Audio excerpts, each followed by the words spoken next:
स्वाति गोयल जी। राधा वल्लभ श्री हरि। गुरु जी, आपके चरणों में कोटि कोटि नमन। गुरुदेव, मैं अपने पतिदेव में बहुत आसक्त हूँ। गुरुदेव, मेरी परेशानी का हल करें और भगवत प्राप्ति के लिए और प्रशस्त करें, मेरा मार्गदर्शन करें। ये तो सौभाग्य है, इसमें समस्या क्या है?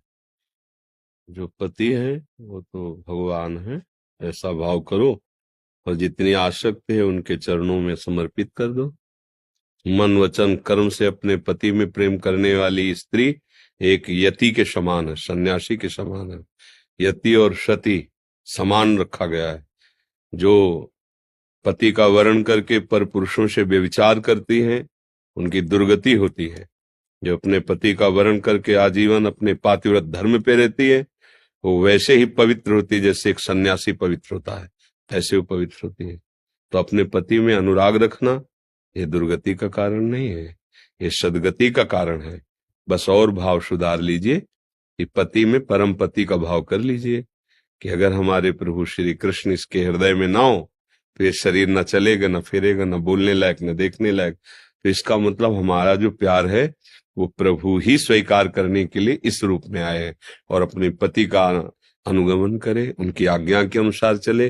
जैसे हम अपने आराध्य देव के सामने नम्र व्यवहार करते हैं वैसे व्यवहार करे। पति के किए हुए किसी भी कटु व्यवहार से क्षुब्ध ना हो। जैसे भक्त के प्रति अब वो हरे कृष्ण जप रहे हैं और 20-22 बाजारों में मार कूड़े खाल खींची जा रही, तो भगवान से प्रश्न थोड़ी किया कि हम आपका भजन करें, आपने ऐसा दंड क्यों दिलवाया? तुम्हारी जैसी इच्छा हो। भगवान अधीन हो जाते हैं। तो ऐसे यदि पति के द्वारा किए हुए कटु व्यवहार को भी अपने आराध्य देव के द्वारा किया हुआ विधान मान करके और सहकर वैसे ही सेवा में रहती है तो किसी को भी अधीन कर सकती है, उसमें इतनी सामर्थ्य है। महान अत्रि जी सदैव ध्यानस्थ रहते थे, अनुसुईया जी कुटिया में रहती थी। कभी ध्यान से उठे तो जल फूल फल सेवा में उपस्थित करते थे। एकमात्र वो भगवान का चिंतन और वो करती है अपने पति का चिंतन। अत्रि मुनि का मेरे भगवान मेरे पति देव हैं। ब्रह्मा विष्णु महेश उनकी परीक्षा के लिए आए, उनके पातिव्रत धर्म की परीक्षा के लिए। तो अतिथि गृहस्थी में कोई पधारे तो पूजनीय है। जिसका परिचय ना हो, बिना किसी निमंत्रण के अपने आप आ गया हो, उसे अतिथि कहते हैं। तिथि निश्चित नहीं है, कोई परिचय नहीं है, और जिससे परिचय है निश्चित है आना, उसे अभ्यागत कहते हैं। अभ्यागत का तो स्वागत करना ही चाहिए, पर अतिथि से बहुत सावधान। वो भगवान का स्वरूप है, अगर अतिथि का अपमान हो गया तो फिर तुम्हारे पुण्य नष्ट कर देगा। वो विधान है ऐसा। कोई भिखारी कोई भी है, राधे श्याम, अपनी सामर्थ्य नहीं तो हम हाथ जोड़ के कह देंगे आपके देने लायक नहीं, पर हम अपमान नहीं करेंगे कि ऐसे। महात्मा के रूप में गए ब्रह्मा विष्णु महेश। अनुसुईया जी ने देखा कुटिया पे अतिथि पधारे, आदर किया, बैठा ला। भगवान क्या सेवा करे? उनका हम तो दुग्ध पान करने आए। ऋषियों के पास किसी किसी ऋषि के पास गाय होती थी जो यज्ञ के लिए खीर आदि का हविष्य आदि का हवन करने के लिए सहयोग देती थी। तो उनका कुछ समय और ठहरिए, दुग्ध गाय का नहीं, आपका दुग्ध पीना चाहते हैं। तो कहा भगवान इसके लिए मुझे पतिदेव से अनुमति लेनी होगी। परीक्षा थी ना तत्काल। अब पति कोई बाहर तो बैठे नहीं, तो ध्यानस्थ समाधि में तत्काल ध्यान किया और कहा हे प्रभु आपके कुटिया में अतिथि पधारे हैं और वो ऐसा वचन बोल रहे हैं। तो उत्तर समाधि से ही दिया कि इसमें कोई हैरान होने की बात नहीं है। स्त्री के वक्षा स्थल का स्पर्श करने के दो अधिकारी, एक पति और एक पुत्र। पति मैं हुआ, उन्हें पुत्र बना लो। कमंडल से जल लिया और भगवान है और कहा मैं मन वचन कर्म से पातिव्रत धारण करते हो, तुम 6-6 महीने के बालक बन जाओ। ब्रह्मा विष्णु महेश 6-6 महीने के बालक बन गए। गोद में दूध पिलाया, पालने में झुलाया। नारद जी ने बताया जाके लक्ष्मी जी ब्रह्माणी और भवानी को, गए तुम्हारे पति झूला में झूल रहे 6-6 महीने के बले हुए।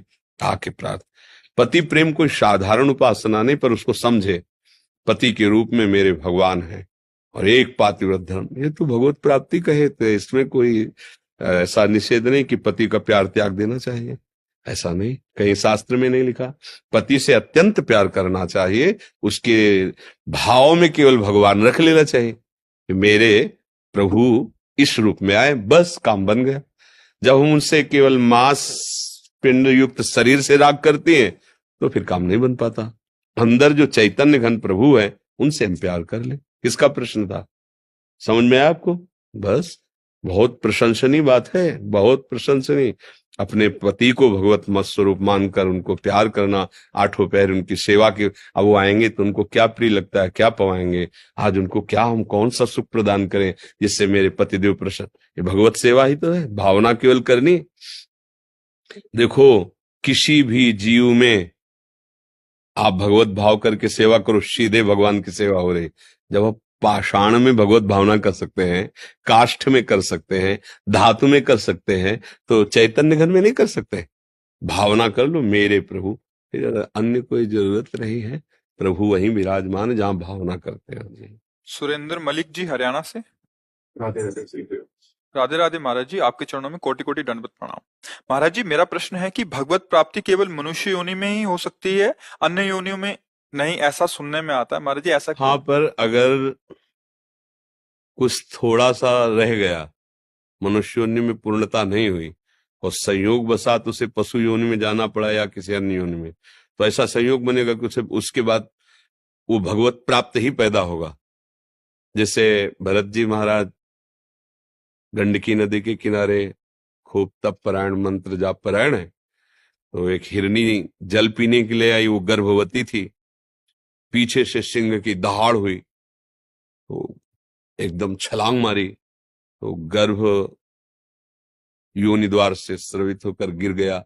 अब ये वो देख रहे थे, कूद पड़े, तत्काल उस बच्चे को उठाया और नवजात शिशु देखा, हिरनी गिरी और मर गई, तो अपनी कुटिया में लाए और उसका पालन पोषण करते रहे, छोटी छोटी दूब लाना, उसको पवाना, इतना प्यारा। वैसे हर बच्चा प्यारा होता है, पर हिरन का इतना प्यारा बच्चा कि राजमहल, राजरानियां, राजपुत्रों का त्याग जिन भगवान के लिए किया, उनकी सेवा छूटने लगी, उनका विस्मरण होने लगा, और उसी हिरन को गोद में लिए, कभी घास सुना रहे, और अपनी छोटी छोटी सींगों से जब ऐसे ऐसे, तो बड़ा उनको सुख मिलता, हृदय से लगाए उस हिरन को घूमते। अंतिम समय जब आया तो पास हिरन नहीं था, उसी का चिंतन करते हुए शरीर छूटा, तो हिरन योनि को प्राप्त हुए।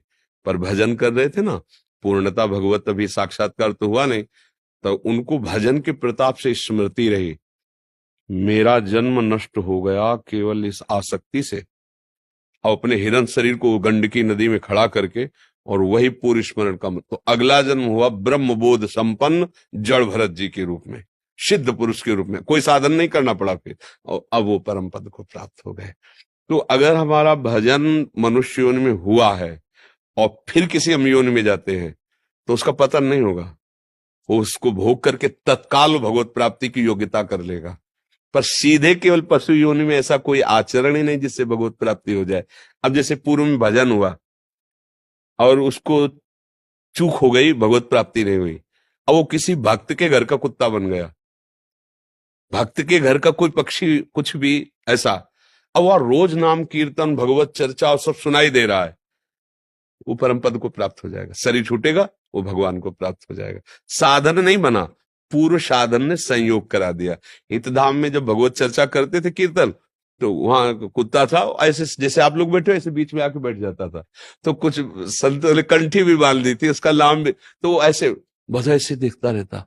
जैसे हम निकलते तो जो ऐसे आगे के पैर झुका करके ऐसे ऐसे मुंह बगाड़ के, मानो ऐसा राधा बोल रहा हो। ये वो पूर्व संयोग से ऐसा संयोग प्राप्त करता है, साधन तो उससे बन नहीं सकता, पर संयोग के प्रभाव से उसकी भगवत प्राप्ति हो जाती है।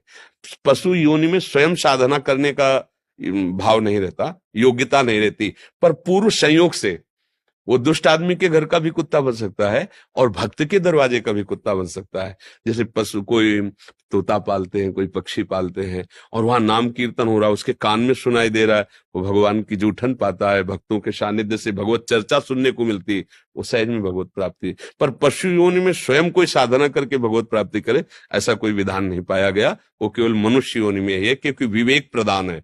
मनुष्य योनि में की हुई साधना में चूक पड़ गई, और वो जैसे इंद्रद्युम्न नाम के राजा थे, उनको भजन करने का भाव आया तो राजपाट छोड़कर एकांत में भजन में लगे थे।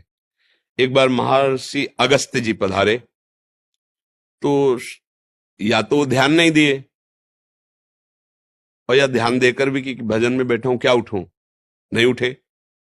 और ये बड़े धर्म का शासन करने वाले महापुरुष, उनका कि एक तो राजपाट छोड़ करके तुमने बिना किसी गुरु की आज्ञा के ये नाटक शुरू किया। पहले तुम्हें वैराग्य लेना चाहिए, किसी गुरु का आश्रय लेना चाहिए। फिर भी देख रहे हो कि ऋषि मंडली जा रही है, तुम खड़े होकर उनका स्वागत, इतना तुम्हें हाथी की तरह तुम बैठे रहे, जाओ हाथी की योनि को प्राप्त हो। अब वही गजेंद्र के रूप में जब ग्राह ने पैर पकड़ा, वही गजेंद्र।